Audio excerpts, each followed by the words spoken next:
शहर की ताज़ा तरीन व खास खबरों के लिए अमरावती मंडल न्यूज़ चैनल को सब्सक्राइब करें तथा बेल आइकन को जरूर दबाएं।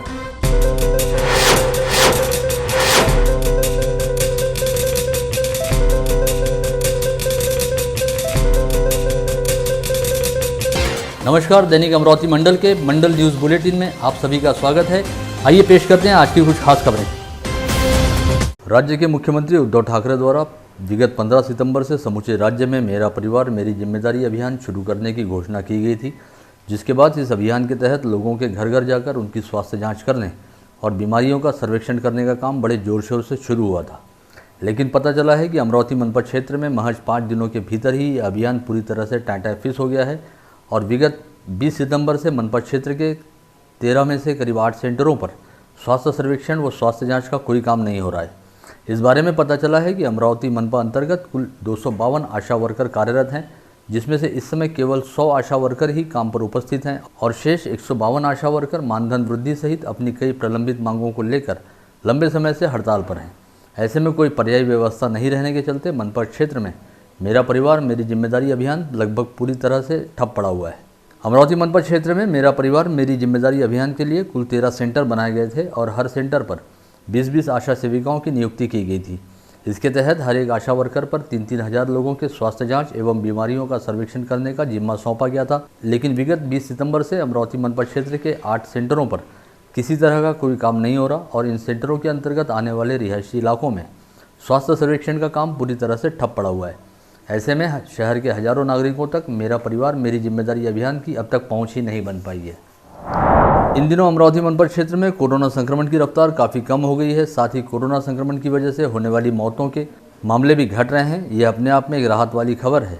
ऐसे में कहा जा सकता है कि कोरोना प्रतिबंधात्मक उपायों को लेकर प्रशासन द्वारा किए जा रहे काम पूरी तरह से सफल हुए हैं। इस आशय का प्रतिपादन निगमायुक्त प्रशांत रोडे द्वारा किया गया। दैनिक अमरावती मंडल और मंडल न्यूज़ बुलेटिन के साथ विशेष तौर पर बातचीत करते हुए निगमायुक्त प्रशांत रोडे ने कहा कि प्रशासन द्वारा किए जा रहे प्रयासों को नागरिकों की ओर से बेहतरीन सहयोग मिल रहा है, जिसकी वजह से आज हम सभी लोग इस बीमारी के खतरे को कम कर पाए हैं। यह कार्य आगे भी ऐसा चलता रहे ताकि हम इस खतरे को पूरी तरह से खत्म कर सकें, ऐसी अपेक्षा की जा सकती है। निगमायुक्त रोडे ने बताया कि सितंबर माह में एक समय ऐसा भी आया था जब कोरोना संक्रमण की रफ्तार काफ़ी बढ़ गई थी और हालात अनियंत्रित होते दिखाई दे रहे थे, लेकिन प्रशासन ने हालात को नियंत्रित करने में कोई कोर-कसर नहीं छोड़ी, जिसके अपेक्षित परिणाम आज हम सभी को दिखाई दे रहे हैं। राष्ट्रवादी कांग्रेस पार्टी की महिला आघाड़ी जिलाध्यक्ष संगीता ठाकरे ने कहा है कि उत्तर प्रदेश के हाथरस में एक युवती के साथ जो कुछ हुआ उसने इंसानियत को तार-तार कर दिया है और हाथरस केवल अकेला मामला नहीं है, बल्कि उत्तर प्रदेश में हाथरस के साथ ही अन्य कई शहरों व जिलों में भी ऐसे मामले बड़ी तेज़ी के साथ उजागर हो रहे हैं, जिसका सीधा मतलब है कि उत्तर प्रदेश की योगी सरकार महिलाओं और युवतियों की सुरक्षा के मसले पर पूरी तरह से नाकाम है और वहाँ पर पाशविक प्रवृत्ति रखने वाले नराधम खुलेआम घूम रहे हैं। इसे सीधे सीधे जंगल राज वाली स्थिति कहा जा सकता है। दैनिक अमरावती मंडल और मंडल न्यूज़ बुलेटिन के साथ विशेष तौर पर बातचीत करते हुए राकापा की महिला आघाड़ी जिलाध्यक्ष संगीता ठाकरे का यह भी कहना रहा कि हमारे सामने निर्भया मामले का उदाहरण है, जिसमें इंसाफ मिलने के लिए करीब 7 साल का इंतजार करना पड़ा। यह अपने आप में काफ़ी लंबी अवधि है, जिसकी वजह से अपराधियों में कानून का कोई भय नहीं रह जाता और यह अकेला ऐसा मामला था जिसमें आरोपियों को कड़ी सजा हुई, अन्यथा कई मामलों में तो आरोपी बेदाग बरी भी हो जाते हैं। ऐसे में हमें अपनी न्याय व्यवस्था को पूरी तरह से चुस्त दुरुस्त करना होगा ताकि लोगों में महिला अपराधों को लेकर कानून का भय व खौफ व्याप्त रहे। भारतीय खाद्य अन्न प्राधिकरण की ओर से मिठाइयों की गुणवत्ता कितने दिन तक टिकी रह सकती है, इसे लेकर अब मिठाइयों पर एक्सपायरी डेट लिखना अनिवार्य कर दिया गया है। 1 अक्टूबर से यह आदेश अमल में लाया गया है। ऐसे में शहर के सभी छोटे बड़े मिठाई प्रतिष्ठानों द्वारा बेचने हेतु उपलब्ध कराई गई मिठाइयों पर बेस्ट बिफोर की पट्टियाँ नजर आ रही हैं।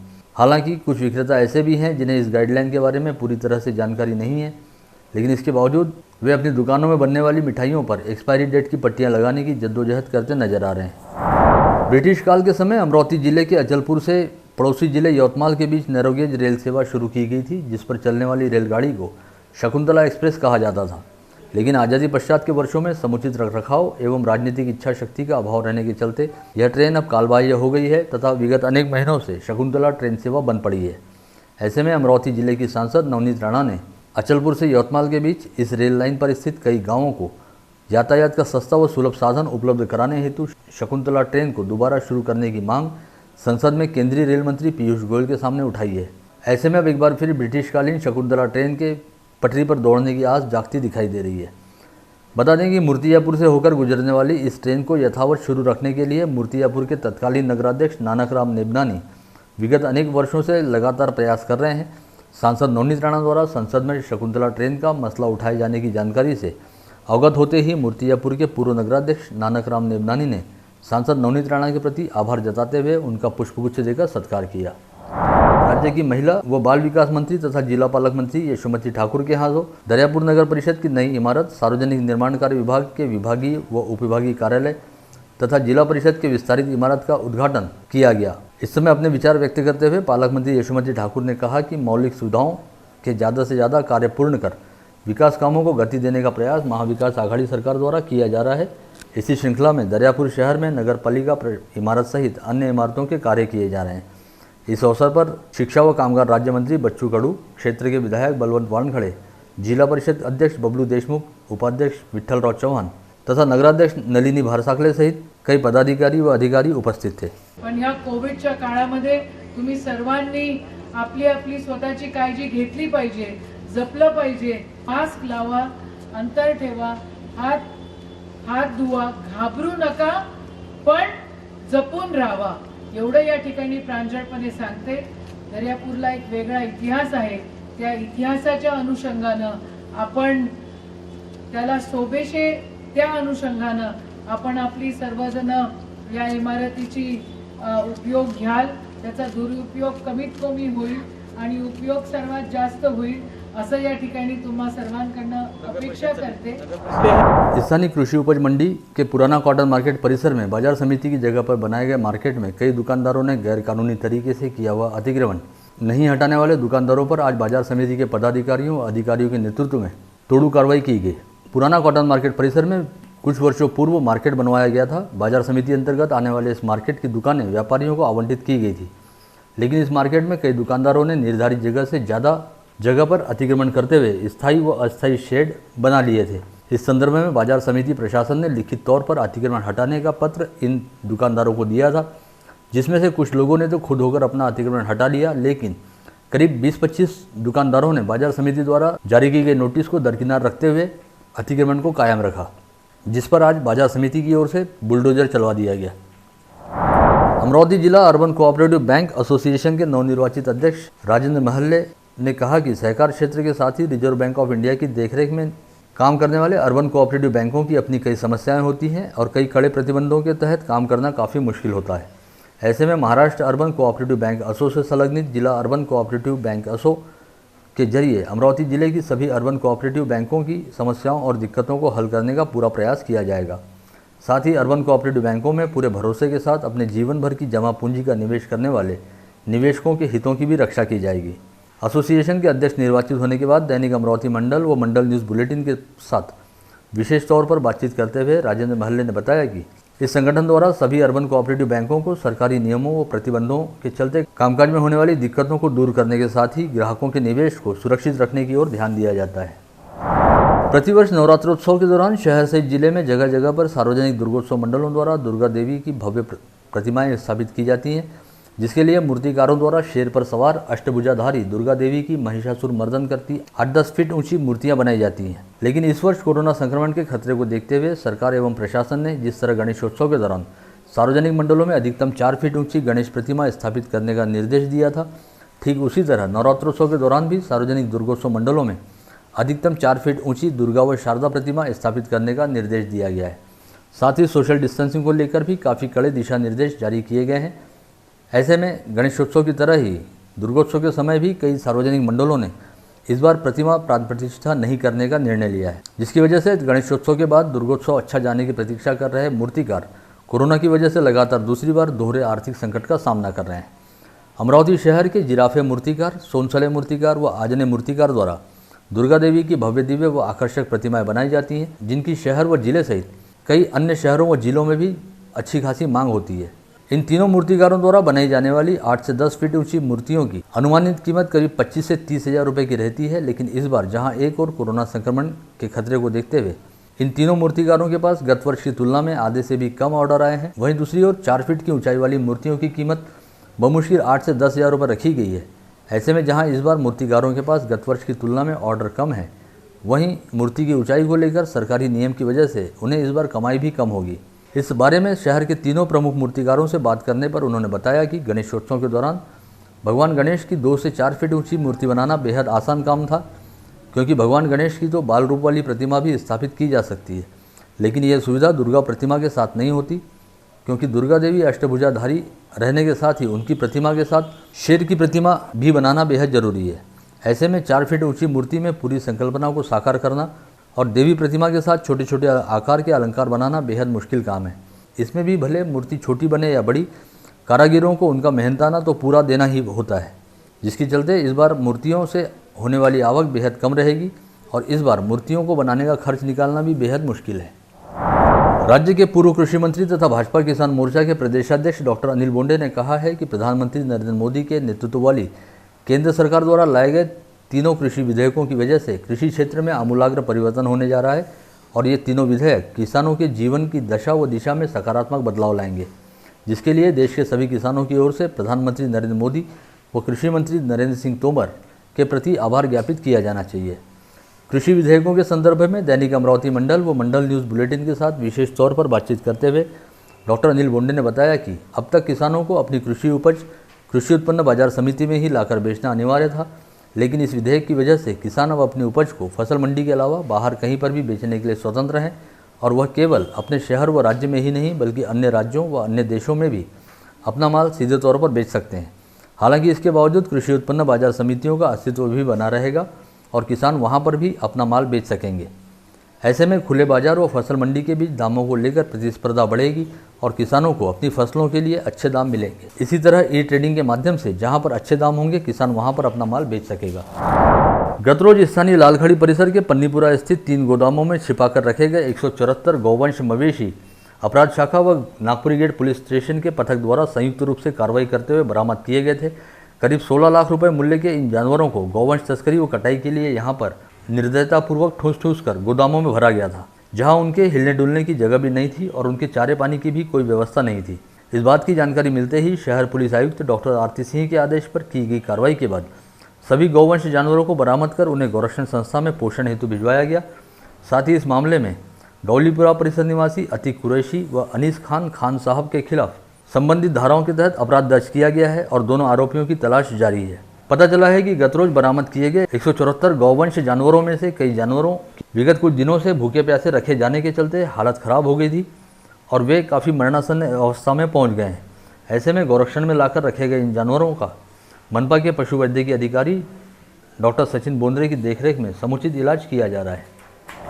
शहर पुलिस आयुक्त डॉक्टर आरती सिंह ने अमरावती में अपना पदभार संभालने के बाद पहली बार आयुक्तालय अंतर्गत आने वाले सभी 10 पुलिस स्टेशनों के थानेदारों की संयुक्त बैठक बुलाते हुए क्राइम मीटिंग ली, जिसमें उन्होंने सभी पुलिस थानों में प्रलंबित रहने वाले मामलों की जानकारी लेने के साथ ही लॉकडाउन व अनलॉक के दौरान कहां कितने अपराध घटित हुए इसका ब्यौरा भी जाना और चोरी की लगातार बढ़ती घटनाओं पर चर्चा करते हुए इन सभी मामलों की जल्द से जल्द पड़ताल करने, चोरों को पकड़ने और चोरी का माल बरामद करने का आदेश जारी किया। इसके अलावा उन्होंने बेहद सख्त लहजे में यह भी कहा कि शहर के किसी भी पुलिस थाना क्षेत्र में एक भी अवैध धंधा नहीं चलना चाहिए और अवैध धंधों के खिलाफ पूरी सख्ती बरतते हुए ऐसे धंधों में लिप्त लोगों के खिलाफ कड़ी से कड़ी कार्रवाई की जानी चाहिए। साथ ही पेशे से डॉक्टर रहने वाली शहर पुलिस आयुक्त डॉक्टर आरती सिंह ने अपने सभी अधिकारियों व कर्मचारियों को हिदायत दी कि वे अपने व अपने परिवार के स्वास्थ्य का पूरा ख्याल रखें और यदि उनमें कोरोना सदृश लक्षण महसूस होते हैं तो वे तुरंत इसकी जानकारी अपने वरिष्ठ अधिकारियों को देते हुए अपनी स्वास्थ्य जाँच कराएं। अमरावती जिले में मंगलवार 6 अक्टूबर को कोरोना के 101 नए संक्रमित मरीज पाए गए, जिनमें 5 छोटे बच्चों सहित 62 पुरुषों व 34 महिलाओं का समावेश रहा। इसके साथ ही जिले में कुल संक्रमितों की संख्या 14,225 पर जा पहुंची है। जिला शल्य चिकित्सक कार्यालय द्वारा दी गई जानकारी के मुताबिक मंगलवार को RT-PCR टेस्ट में 60 और रैपिड एंटीजन टेस्ट में 41 मरीजों की कोरोना टेस्ट रिपोर्ट पॉजिटिव आई। इन संक्रमितों में अमरावती शहर के 45 और ग्रामीण क्षेत्रों के 56 लोगों का समावेश है। यहाँ यह विशेष उल्लेखनीय कि सितंबर माह में जहाँ रोजाना 250 से 300 कोरोना संक्रमित पाए जा रहे थे, वहीं अक्टूबर माह की शुरुआत से कोरोना संक्रमण की रफ्तार बेहद कम हुई है। ये जिले के हिसाब से बेहद राहत वाली खबर है और एक लंबे समय बाद शुक्रवार 6 अक्टूबर को कोरोना संक्रमण की वजह से शहर से जिले के किसी भी कोविड अस्पताल में किसी मरीज की मौत नहीं हुई है। यह भी बहुत समय बाद पहली बार हुआ है।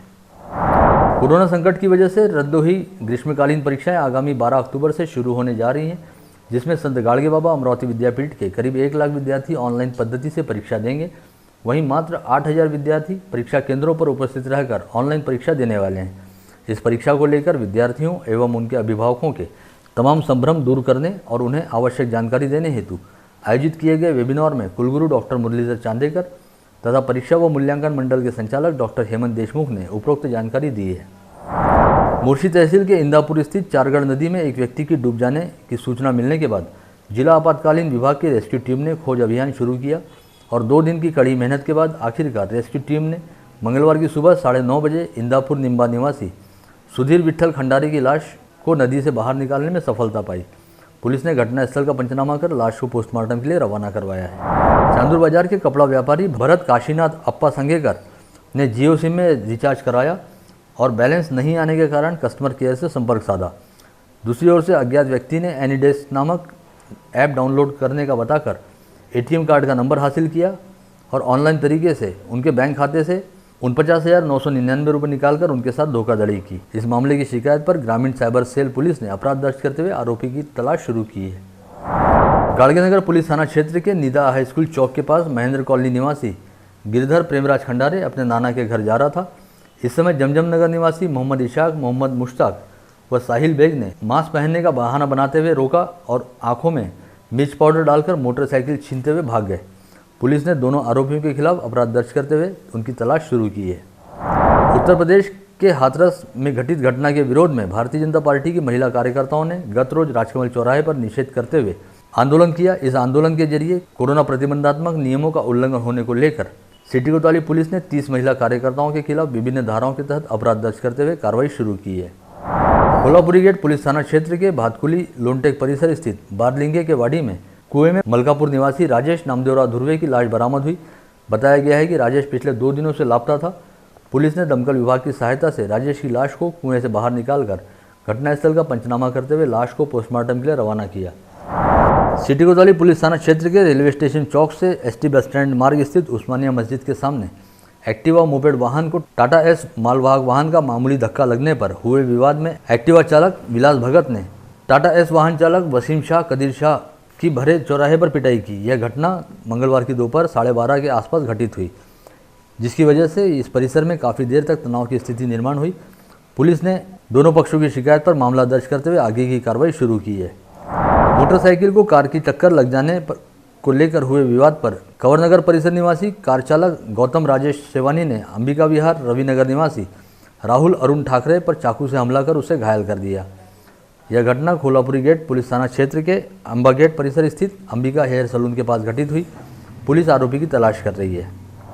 भातकुली पुलिस थाना क्षेत्र के चेचरवाड़ी रोड पर कल दोपहर 3 बजे 2 मोटरसाइकिलों के बीच जोरदार टक्कर हुई।